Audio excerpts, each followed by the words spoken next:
আমি আমার গ্রামে হয়তো মজার দুধ চা কখনো খাই নাই। নরসিংদী শহরের ভিতরে একটা টঙের দোকানের দুধ চা যে এত মজা থাকবে মানে কি বলবো, একেবারে অরিজিনাল গরুর দুধের চায়ের টেস্ট, তারপর আবার মাত্র 10 টাকায় এত মজার দুধ চা। এত মজার দুধ চা নরসিংদী কোথায় পাবেন তা জানতে ভিডিওটি কন্টিনিউ করুন।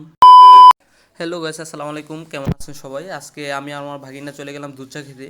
নরসিংদীতে অনেক জায়গায় দুধ চা বিক্রি করে, কিন্তু এরকম এত মজার দুধ চা আমি কখনোই খাই নাই। দুধ চা আমার সবসময় প্রিয়। নরসিংদী সব জায়গায় অরিজিনাল খাঁটি গরুর দুধের চা এখন আর পাওয়া যায় না, মাঝে মাঝে এক দুইটা টঙে শুধু পাওয়া যায়।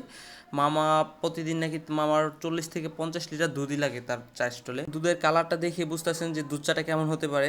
মামার দুধ চাটা মাত্র 10 টাকা করে। তাছাড়া এখানে স্পেশাল একটা দুধ চা আছে, ওইটা 20 টাকা। ওইটার মাঝে সরের পরিমাণটা খুবই বেশি দিয়ে থাকে। আর শুধু তা নয়, এখানে দুধ চায়ের পাশাপাশি আপনারা অনেক রকম রং চাও পেয়ে যাবেন। চা খাওয়ার সময় আমাদেরকে অনেকে বলতেছিল মামার এখানে নাকি রং চাটা খুবই মজা, কিন্তু আমরা যেহেতু দুধ চা নিলাম যার কারণে রং চাটা খাই নাই। এখানে দুধ চা খাওয়ার জন্য আমরা 20 টাকা রিক্সা ভাড়া দিয়ে 20 টাকার দুধ চা খাওয়ার জন্য আসছি। অরিজিনাল খাঁটি গরুর দুধের দুধ চা খেতে হলে আপনারা এখানে আসতে পারেন। লোকেশনটা হচ্ছে পুরান বাস স্ট্যান্ড থেকে সাইডে পাড়ার রাস্তার এদিকে 1 মিনিট হাঁটলে হাতের বাম পাশে দেখবেন একটা সেনজি স্ট্যান্ড। সেনজি স্ট্যান্ডের সাথে মামার চা স্টল, বা এখানে সেনজি স্ট্যান্ডে গিয়ে বললেই চলবে যে নাজমুল টি স্টলটা কোন দিকে। আর আশেপাশে আর কোনো টি স্টল নাই, শুধু একমাত্র মামার টি স্টলটাই আছে। আপনারা যারা নরসিংদী থাকেন আশা করি ভিডিও দেখে বুঝতে পারতেছেন লোকেশনটা কোথায়। ধন্যবাদ সম্পূর্ণ ভিডিওর সাথে থাকার জন্য। আসসালামু আলাইকুম।